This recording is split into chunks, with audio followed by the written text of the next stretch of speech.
When I was in prison, I was with a guy. You guys go look this guy up, Tony McMullen, Free in Christ Ministries.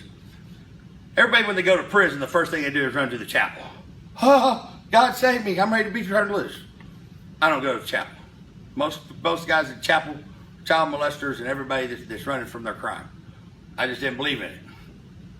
Tony Mack is sick. We lost Tony Mack a few years ago too. Tony Mack was 6'6", 295 pounds, and he was not fat. He was probably one of the most treacherous guys in the Oklahoma penitentiary system. 298 severed teeth, which is basically a protection order that other inmates can put on you so you don't be on the yard because you can say you're scared of them. You're scared of your life. You're feared for your life. Tony Mack had 298. Tony Mack was not a good, upstanding guy. He was he didn't go to prison for singing too loud in church. If you guys go look at his deal, you can watch his testimony. It will change your life hearing what he went down for, what happened, and what brought him to turn his life around. So Tony Mack, when Tony Mack found God, everybody in prison was happy. His wife Candy is 4'7", one of the most sweet women you ever meet in your life, and she rode with Tony Mack through his whole time being in prison. Tony Mack was in for a long time, 15 years, 16 years, something like that. Tony Mack found, because his wife told him, you've tried everything else. You've tried the drugs. You've tried this. You've tried that. Why don't you one time try God? Tony Mack turned his life over to God. A lot of guys say they do that in prison, and they're full of shit. They don't. But Tony Mack didn't mean it. And Tony Mack did it. He turned his fucking life over to God. And in Tony Mack's way, he was doing the... Tony... Here's how serious Tony Mack got. So Tony Mack comes by and says, hey, I'm doing my testimony down at the chapel. He said, you're going to come? I said, nope. He said, well, why not, brother? I said, I don't go to the chapel. You know that, Tony Mack. I know your testimony. I don't have to go to the chapel and see it. Everybody knew Tony Mack and I were very, very tight through another guy that I was very tight with in there. And they come up to my cell, say, hey, man, will you go talk to Tony Mack? I said, well, what do you mean? Nobody else can talk to him. You can talk to him. What's going on? Big thing in prison is a softball tournament. And they have a big softball tournament, and they pull up teams, and that's a big, big thing in there. So Tony Mack went through and asked everybody, and of course everybody, I mean, imagine the size of his man. His fingers, guys, was that big around, and his hands was about that big. And back before Tony Mack gave his life to God, Tony Mack would walk up to you on that yard and stick his hand out. You better be putting dope or something in it, because next thing you were going to see was the infirmary. So when he gave his life to God, everybody was happy about it. Trust me, everybody that had ever got sideways with Tony Mack.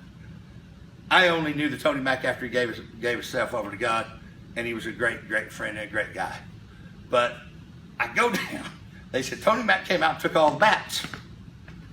What do you mean took all the bats? Say he's not going to give them back until after everybody comes down to the chapel tonight.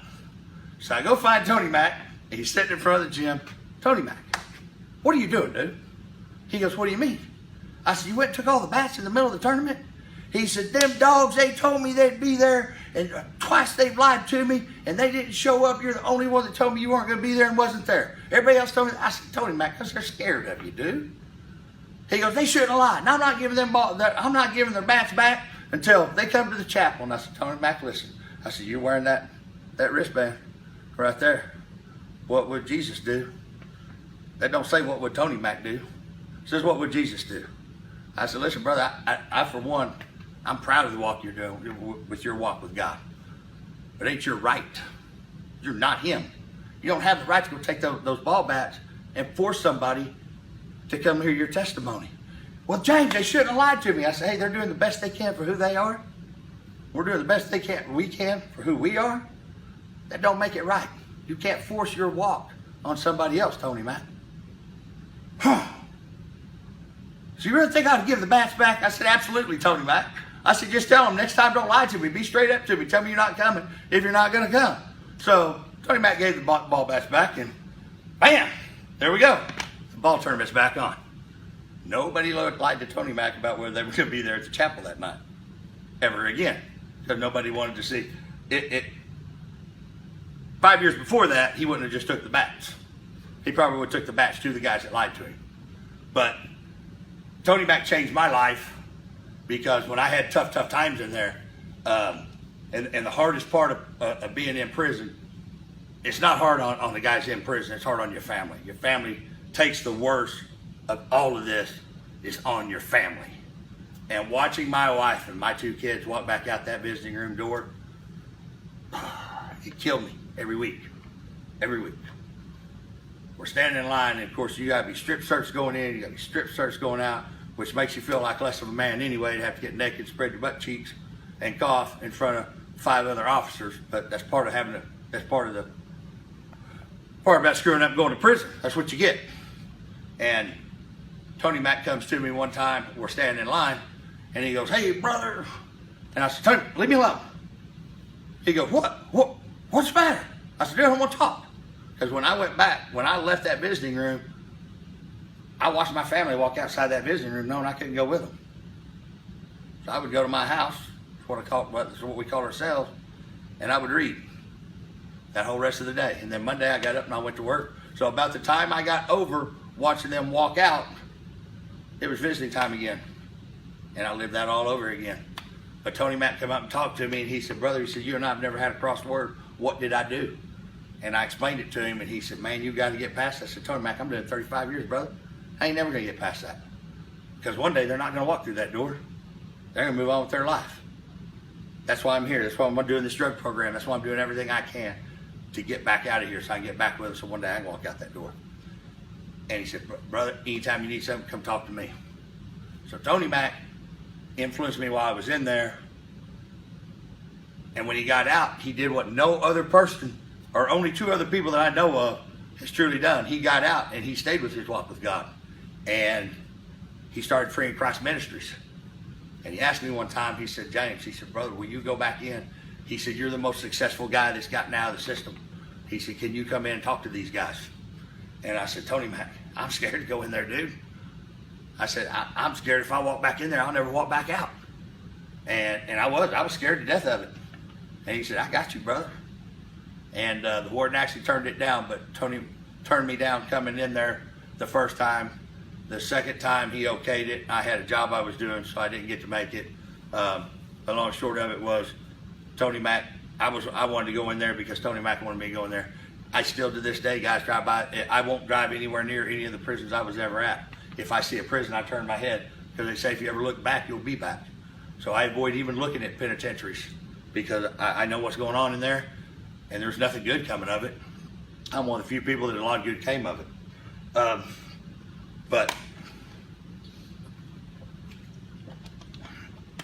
when Tony Mack passed away, part of me passed away with him, because there were 2 guys. The other guy that I met when I got out was Cub Hood. Cub rode for a motorcycle gang. That gold bike you guys see that's got the tour pack and all of it, that was Cub's bike. I bought it, sentimental thing. But and Cub was the same way. He's riding his bike one day, and he swears God talked to him and told him, "You ain't gonna make it. You ain't gonna make it another year at the rate you're going. You need to come with me." And Cub did. He flipped his whole life around just like Tony Mack did. So I used those 2 guys to help me find balance in my life. When I was struggling with something, when I was thinking about dope, when I was thinking about, fucking up, doing bad shit, that badger trying to come out, I would call Tony Mack, and then I'd call Cub, because they had 2 different views. For instance, then we'll move to a street outlaw story. For instance, one day, Tony Mack tells me, he says, "James, listen, you have to have all this stuff. You're like King Solomon. You have a hole in your soul, and you need to give your soul to God, because that's why you got to have all this stuff like King Solomon, just to, because you're compensating for not having God in your life with all this stuff." I said, "Well, I guess that's one way to look at it, Tony Mack." So we chatted a little bit more, and then I called Cub. So Cub, what Tony Mack said, he goes, he said, "James, I don't believe that." He said, "I honestly believe you got all that stuff because you just like having a lot of stuff." There was the balance. Lost Cub, then I lost Tony Mack. I lost my balance. And that's been a tough deal. But I still talk to them. I still hear them. When I get on a bike, I think about Cub. When I drive past the church, I think about Tony Mack. So 2 guys that turned their lives over and did phenomenal things for people afterwards.